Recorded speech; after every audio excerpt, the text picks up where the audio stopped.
When the dead rise, it'll be the end of the living. Welcome back to your nerdy show. I'm your host, Spoiler Master. What if I told you that the scariest place in the Insidious universe isn't actually inside the Further?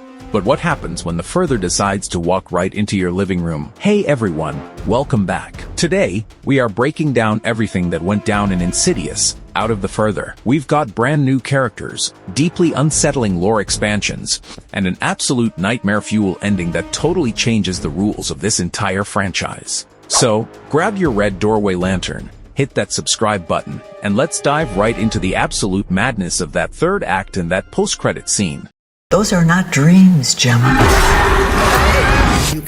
The generational curse and Gemma's power. To understand how everything hits the fan at the end, we gotta talk about Gemma. For years, Gemma believed her late mother was battling a severe, tragic mental illness. She grew up terrified that she was going to end up just like her, and pass that exact same trauma onto her young daughter, Maya. Except, spoiler alert, Mom wasn't sick. She was targeted. When Gemma starts having horrific, surreal nightmares, like getting trapped inside an infinite, pitch-black pillow fort maze, she realizes history is repeating itself. But here's the kicker. Gemma isn't just an ordinary astral traveler like Dalton Lambert. She has an ultra-rare, terrifying gift. Think of normal astral projection like looking through a two-way mirror. You can step into their world, but the spirits can't easily drag themselves out into ours without possessing someone. Gemma is basically a walking, talking open-door policy. When she travels into the Further, she can accidentally bring things back with her into the physical world. She isn't just opening the door,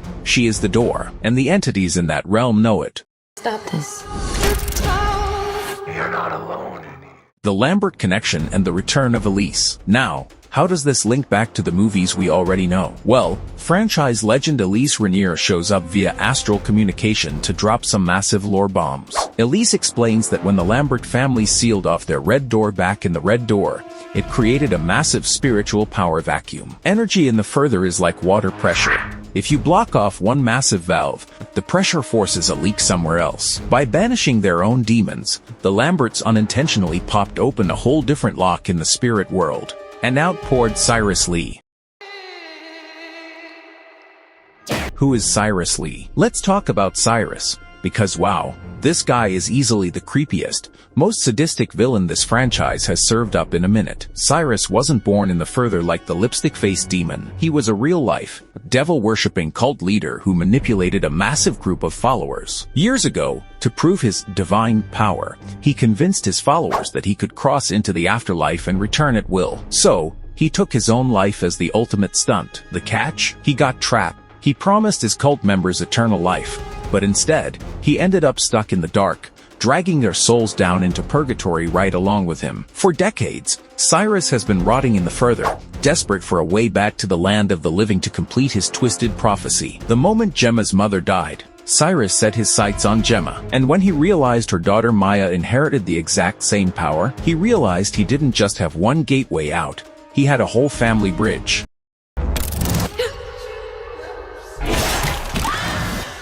The climax, how Gemma defeats Cyrus. This brings us to the wild third act. Cyrus manages to drag Maya's spirit deep into the Further, using her as leverage to force Gemma into opening a permanent tear between both worlds. Gemma has to project into the Further to save her daughter, fully knowing that if she slips up for even a second, Cyrus and his legion of cultist ghouls will spill right into the real world. In a heartbreaking and terrifying confrontation, Gemma gets a brief moment of clarity with her mother's spirit. She realizes her mom didn't abandon her or go mad. Her mom gave her life to keep Cyrus from using her back then. That closure gives Gemma the emotional strength she needs. With Elise's guidance, Gemma turns her own unique power right back against Cyrus. Instead of pulling things out of the Further, she realizes she can pull the Further's rules into her personal space. She traps Cyrus inside a mental pocket of his own guilt and fear, a manifestation of his angry, betrayed followers who realized he lied to them. As the cultist spirits swarm Cyrus, pulling him down into the darkest depths of the realm, Gemma grabs Maya, breaks the tether, and snaps back into her body in the real world. She saves her daughter, breaks the generational cycle of fear, and locks the gateway. Or so she thinks. The post-credits scene explained. If you stayed through the credits, you know things didn't just end on a happy note. The post-credits scene cuts back into the murky, blue-hued mist of the further. We see a dark room, illuminated only by a single, harsh spotlight. Sitting smack in the middle of the room is a vintage dentist chair. And who is strapped into it? Cyrus Lee. His former followers, now terrifying, deformed ghouls, are standing all around him. One of them picks up a rusted, screeching dental drill and begins lowering it right into Cyrus's mouth as he screams in pure agony. Now, why a dentist chair? Remember, Gemma works as a dental hygienist in her real life, and her nightmare visions heavily featured horrific dental imagery. A clever nod to how the further twists a person's everyday reality into personal hellscapes. On a surface level, this scene is ultimate poetic justice. Cyrus promised his cult followers salvation and rebirth. Instead, he condemned them to purgatory, and now he is trapped in an endless loop of literal torture delivered by the very people he duped. But on a bigger franchise level, it tells us one very important thing. Cyrus is not destroyed. In the world of Insidious, a demon or spirit undergoing torture in the further only gets angrier, darker, and more powerful over time. By leaving Cyrus alive, well, undead, in the further, the filmmakers are leaving the door wide open for him to return. He now has a personal, vengeful grudge against Gemma's bloodline. Plus, with the reveal that people like Gemma can accidentally pull entities out of the further, all it takes is another weak, gifted individual traveling through the dark for Cyrus to trick his way right back to the land of the living. Okay? Yeah.